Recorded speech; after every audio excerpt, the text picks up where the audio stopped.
well. Like in games where you lock your weapon onto something, usually since the weapon moves around in your view like this, you end up looking down into the object. In Heroes of Stalingrad, when you lock on, because your camera view moves properly, your guy moves up, his camera moves up, and you can fire on lower levels and enemies that you couldn't normally access.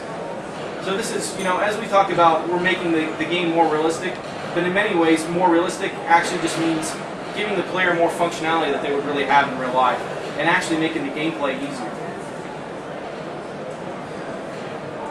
And this is, as you can see here, my forces, I have more German forces in this area.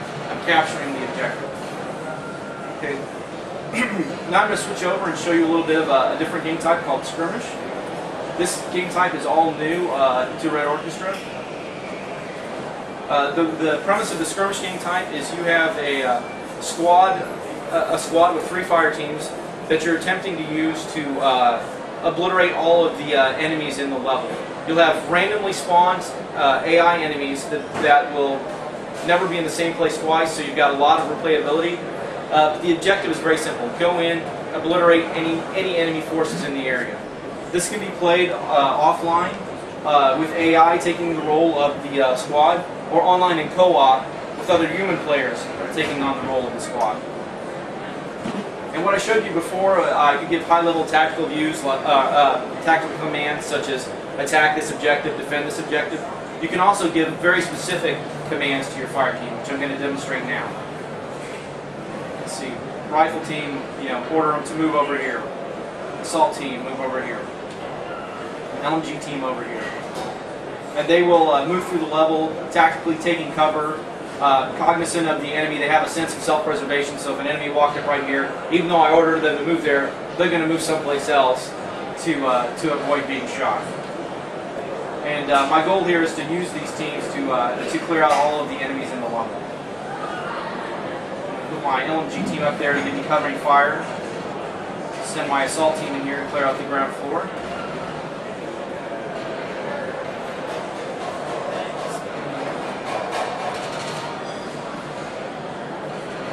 Let's see if I can get them to clear out the ground floor. I'm going to go up and attempt to clear out the top floor.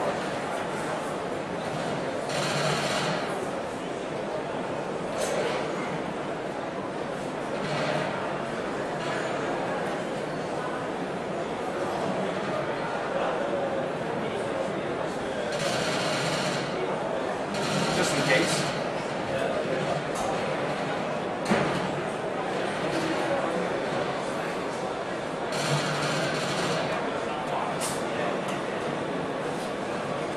Hopefully my assault team survived on the ground floor.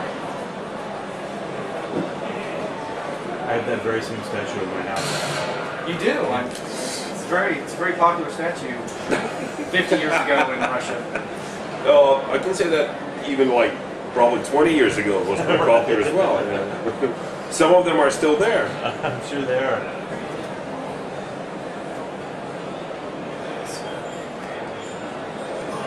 So what I'm going to attempt to do is move through this building using my AI fire teams on the ground floor to help me clear it out.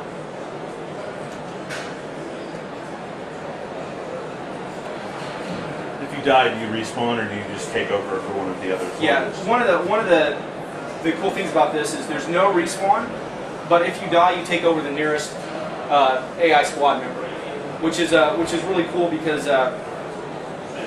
your life is not just a single guy. You are the squad. So if your squad is wiped out, you lose. If you wipe out all the AI in the level, you win. It's really meant to be just it's kind of like a secondary game type. It's not it's not standard multiplayer, and it's not really single player. It's just quick action. Jump in, kill enemies, have fun.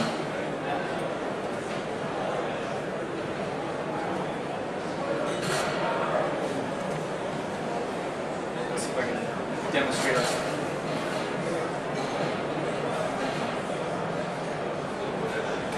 See there, my player's bleeding. What we have is we have two types of dying in the game. What we call an instant death and a slow death. When your player is shot in a non-vital area, excuse me, a non-fatal, instantly fatal area. Let's see if I can demonstrate it.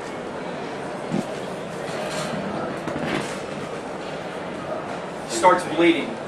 Now, completely died.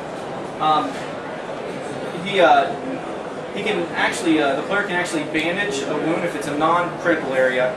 If it's a critical area, he'll start to bleed out, but he can take a few shots before he dies. The view will start to fade, control will diminish, but he might get a few shots off before he dies. It's a very sophisticated hit detection system. If it's actually like a hit to the heart, he'll go down instantly, or the head. We even go so far as modeling like bones inside of the arms and the legs of the player. It's a very sophisticated system.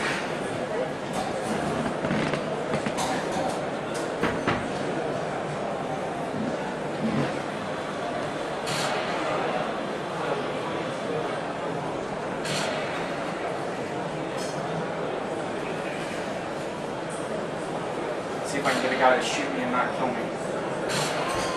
Nope. It really, you know, it's kind of, when you're playing with the AI, sometimes they'll hit you in the head, sometimes they'll hit you in the right place. Right. Sometimes I get it to happen, sometimes I don't. All right, that's our demo. Do you have any questions? No, I don't think so. It looks great. Thank you. Thank you very much. And like I said, this is an alpha, so there's a lot of cool, neat things we're working on back at the office that we can't show you yet. But fantastic. So we'll probably see the game once more in a couple of our next shows, I guess, like Sure. E3. Okay, great. Thanks very much for your time today. thank you. Thank you, Nicole.